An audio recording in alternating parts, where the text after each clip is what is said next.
Mais um Estúdio Verão Mais Nova, direto do nosso Estúdio The Box Mais Nova, no Parque de Eventos de Marau. E hoje recebendo um convidado muito especial para falar um pouquinho sobre karatê, sobre esse esporte que só cresce aqui no município de Marau e também na região. Ele que é professor de karatê, é tricampeão brasileiro de karatê na sua categoria. Seja bem-vindo, Eduardo Debove. Muito obrigado, Rosana. Muito obrigado aos ouvintes também da Mais Nova. E muito obrigado também pelo convite de novamente estar aqui explanando um pouquinho mais sobre a nossa arte marcial. É muito legal da gente falar de karatê e eu sempre lembro de ti porque pude acompanhar como amiga sua também, pude acompanhar um pouquinho da tua trajetória no karatê, que foi uma trajetória de muito sucesso, mas de muita luta também. A gente pode dizer assim. E é bom que a gente relembre também toda essa tua trajetória, Eduardo, por favor, tanto as coisas boas, como também as coisas que foram um pouquinho mais difíceis, né? Sim, é bem isso, né, Rô? Tem coisas boas e as coisas ruins que acontecem no processo, né? Então, a gente não vive só de coisas boas dentro do esporte, como na vida também, né? Então, eu iniciei o karatê muito cedo, né? Com apenas 12 anos, lá em 97, né? Nossa, faz muito tempo, né? E nós já éramos amigos, né? Sim, pra tu ver. E hoje somos compadres também, né? E no meio desse processo, né? Então, veio faculdade, né? Veio filhos, casamento, e aí eu tive que interromper por um certo momento, né? Mas antes de interromper, no ano de 2002, eu fui o primeiro campeão brasileiro do estado do Rio Grande do Sul, né? Tu já era referência naquela época. Então, naquela época, e a gente treinava muito, sempre foi batalhado, a gente sempre treinou bastante, né? E aí eu tive que parar por em torno de 3 a 4 anos para cuidar dessas questões, né? Faculdade, família, né? E aí depois eu voltei sem a intenção de competição. E aí eu fui estimulado à competição, né? Fui estimulado porque eu já vinha desde criança competindo, né? E aí a vontade de voltar a competir hoje tenho vários títulos na categoria Master, né? Uhum. Conta pra gente quais são os títulos. Eu sou bicampeão brasileiro, né, consecutivo, né, no ano 2024 em Brasília e no ano 2025, esse ano, em Goiânia. E daí esses títulos me levaram a receber uma convocação para a seleção brasileira JKA, né? Então eu fiz parte da seleção brasileira nesse ano, que participou do Campeonato Pan-Americano na Colômbia, né? Então foi uma semana de muito treinamento e aprendizado também, né? Fazem praticamente 30 anos que eu pratico karatê, mas a gente sempre está aprendendo, né? Pois é, e era isso que eu queria te perguntar agora, porque eu sei um pouquinho da tua história, que são os filhos, né? A Fernanda e o Joaquim também praticam karatê, então toda a família acabou engajada. Eu acho que só faltou a comadre, né? A Thaís. Isso aí. Como a gente fala, né? A fruta não cai longe do pé, né? Então, minha filha e meu filho fazem karatê. Os dois hoje são faixa roxa. O Joaquim, inclusive, prestou exame nesse final de semana, né? Passando para faixa roxa com apenas 7 anos, né? Então, dá para ver o empenho que eles estão tendo, né? E a referência do pai e dos colegas, né? Que incentivam, né? E a esposa só não começou a fazer ainda por falta de tempo, né? Por causa do trabalho, né? É um trabalho bastante intenso que ela também tem, não é fácil. Agora, eu me lembro que você sempre teve muita dedicação, e aí você me dizia, às vezes, que você voltava até da faculdade e você ia treinar, né? Então, era meia-noite, às vezes, os treinos, Sim. né? O primeiro título brasileiro que eu consegui em 2002 foi dessa forma. Eu estudava à noite, e aí eu voltava da escola, e aí ia treinar. Porque eu queria esse objetivo, eu queria chegar perto dos primeiros lugares, porque ninguém no estado ainda já tinha chegado, né?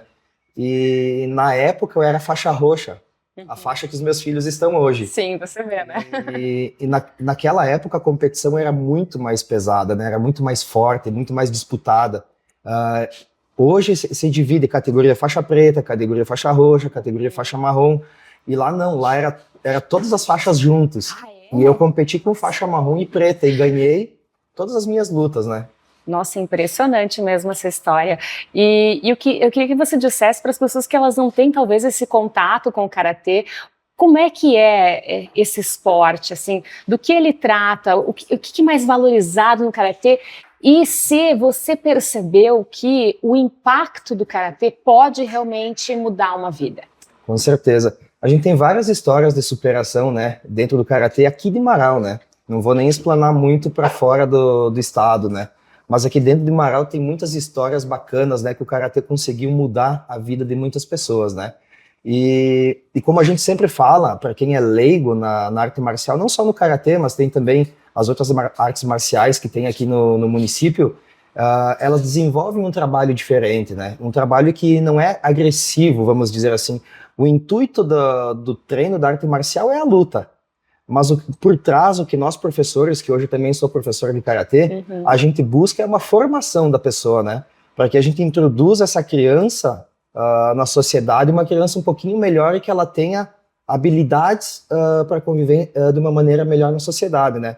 Com respeito, educação, disciplina, que é o que a gente prega, né, hoje dentro das nossas aulas de karatê, além do soco, do chute, né? Pois é, e para quem quiser tentar experimentar esse esporte, eu acho que está aberto para assistir uma aula também lá na academia, né? E conhecer um pouquinho, assim, é lindo demais, gente, de ver desde o início, né? Se você assiste uma aula inteira, assim, realmente o respeito que todos têm. São turmas que não são grandes, né, Eduardo? Isso, tem turmas por idade e por faixa, né? Então, hoje, sob o comando do Sensei Juarez, aqui em Marau, né?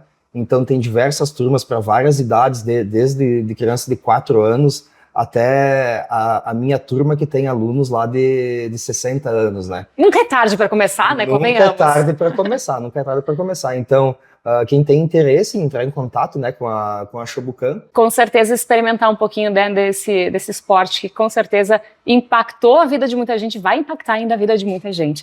Agora, Eduardo, nessa trajetória que tu tem, assim, qual foi a maior dificuldade, o maior desafio que tu teve diante do karatê? Às vezes a gente acha que tudo são flores, né?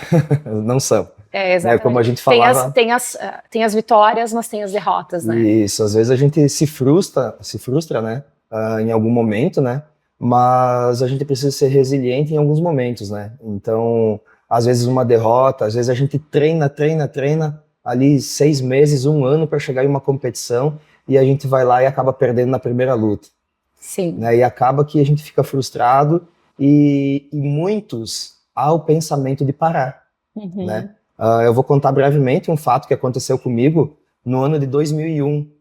No ano de 2001 foi um ano que antecedeu o meu primeiro título, né? E nesse ano eu treinei muito. Eu cheguei lá e não me deixaram competir porque eu era faixa laranja, né? E nós ainda éramos um pouco leigos na questão de regras e tal, né? Então não me deixaram competir. Geralmente, o que acontece hoje, se acontecer hoje com um adolescente, uma situação dessa, ele para de fazer, né? Ele desiste, né? E a minha atitude foi diferente naquele momento. Eu disse, Sensei, eu quero treinar para o ano que vem eu batalhar, eu quero chegar no pódio, pelo menos. E pela minha grata surpresa, apesar de difícil o campeonato, eu fui campeão. Então, isso quer dizer que nós temos que superar as dificuldades se realmente é aquilo que a gente quer, para a gente poder chegar aonde a gente quer chegar, né? E o karatê tem muito disso, né? Não é a força, né? Às vezes o emocional também pode te derrubar. Como é que tu lida com situações que são muito difíceis? Até com a tua autocobrança. Como é que tu lida com isso, Eduardo? A gente se policia muito, né? Em algumas atitudes, né? E a gente pensa um pouquinho antes de ter algum ato. Hoje, como professor, a gente tem que respirar fundo, né? E entender a situação para daí executar o que a gente planejou, né? Porque por várias vezes os professores que nos escutam sabem que é difícil, a gente quer tomar alguma atitude, mas a gente não pode, né? Então a gente tem que, da melhor forma, através desse entendimento e através do Dojokun, que é o nosso lema do karatê, né? Que lá prega, né? O esforço, a disciplina, o caráter, né? Dentro desses conceitos, buscar a melhor forma para nós interpretar em cada situação, né? Mas é muito legal essa resiliência que vocês têm nos momentos que são mais complicados, né?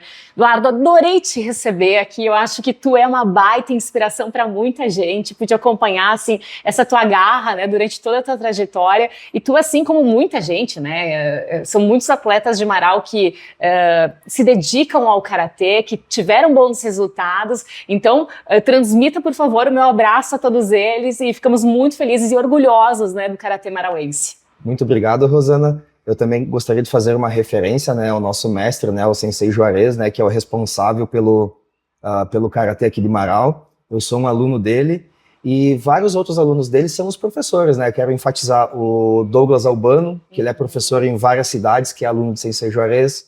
O Frank Manera, que também é professor em várias cidades, que ele, neste fim de ano, ele acabou formando o primeiro faixa preta de um aluno do Sensei Juarez formou um aluno faixa preta, né? Que legal. Então foi pela primeira vez que aconteceu isso.